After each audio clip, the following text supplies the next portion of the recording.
ले रहा। बुधवार को भी नेपाल की तरफ से कुछ लोगों द्वारा भारतीय क्षेत्र में लगातार पत्थरबाजी की जा रही है। दोनों देशों के बीच हुई बैठक में सहमति के बाद भी बुधवार को नेपाल के कुछ राजनीतिक दलों द्वारा नेपाल के छात्र संगठनों को उकसाकर भारतीय क्षेत्र में पत्थरबाजी की गई है। नेपाल के धारचूला में भारतीय क्षेत्र में कार्य कर रही कंपनी के ऊपर पत्थरबाजी शुरू कर दी गई, जिसके बाद पुलिस प्रशासन सजग हो गया। ADG law and order V Gurugeshan का कहना है कि जब इस तरह की घटनाएं आती हैं तो जिला प्रशासन के साथ समन्वय बताकर पुलिस काम करती है।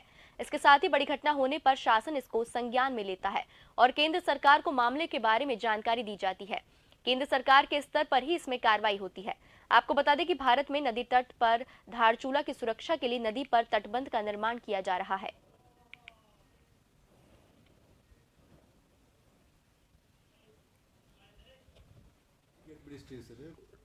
देखिए ये नेशनल सिक्योरिटी से रिलेटेड रहता है। जब भी होता है ना, वहाँ पे डिस्ट्रिक्ट एडमिनिस्ट्रेशन इंक्लूडिंग पुलिस, बगल के जो बॉर्डर डिस्ट्रिक्ट का जो उनके जो एडमिनिस्ट्रेशन रहता है उनके साथ कोऑर्डिनेशन मीटिंग्स करते हैं।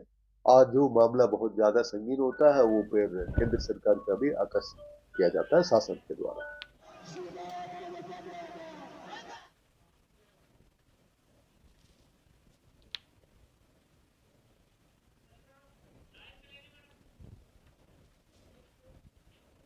और इस खबर पर अधिक बातचीत के लिए मेरे साथ लाइव जुड़ चुके हैं हमारे संवाददाता यशराज आनंद।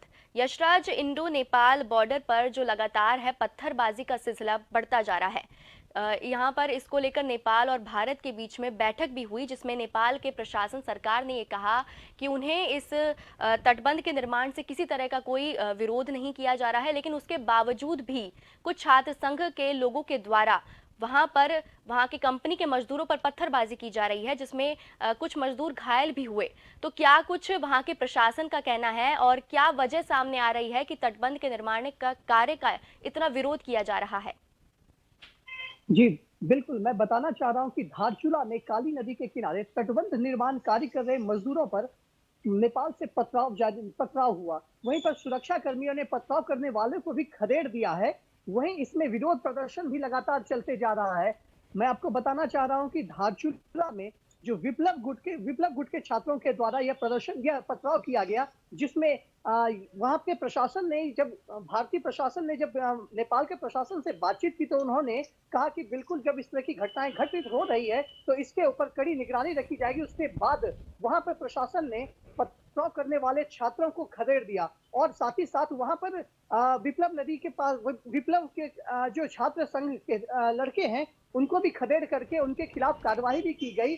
और वहीं मैं बताना चाह रहा हूं कि करीब 15 दिन पहले भी नेपाल के तरफ से कुछ शरारती तत्वों के द्वारा जो छात्र ही कहे जाते हैं, शरारती तत्वों के द्वारा मजदूरों पर पथराव किया गया था, जिसमें उनका यह कहना था कि यहाँ पर जो नदी है उसको, जो धारचूला नदी है वहां पर जो मिट्टी गाद है उस चीज को हटाने का प्रयास किया जा रहा था, उस चीज को वो हटा लें। लेकिन इसी को लेकर लगातार आए दिन देखा जा रहा है कि नेपाल के विप्लव छात्रों के द्वारा, जो एक कम्युनिस्ट छात्र ग्रुप है उनके द्वारा यह पथराव बार बार किया जा रहा है और साथ ही साथ भारत के खिलाफ विरोध प्रदर्शन भी किया जा रहा है। मैं बताना चाह रहा हूं कि नेपाल ने काली नदी में अपने बने क्षेत्र में जल जमाव को हटाने के लिए इस तरीके का काम किया था। वहीं जब ADG law and order V Murugesan से बातचीत की गई तो उन्होंने कहा कि यह एक बड़ा मामला है, इसमें केंद्र सरकार के हस्तक्षेप के साथ साथ पुलिस और प्रशासन मिलजुल करके काम करेगा। पुलिस और प्रशासन के मिलजुल कर काम करने के बाद ही जो निर्णय लिया जाता है उस पर किया जाएगा। लेकिन फिलहाल यहाँ पर मैं बताना चाह रहा हूँ कि सुरक्षा एजेंसियों से मिली जो जानकारी है उसमें नेपाल पुलिस ने पथराव करने वाले लोगों को खदेड़ दिया है।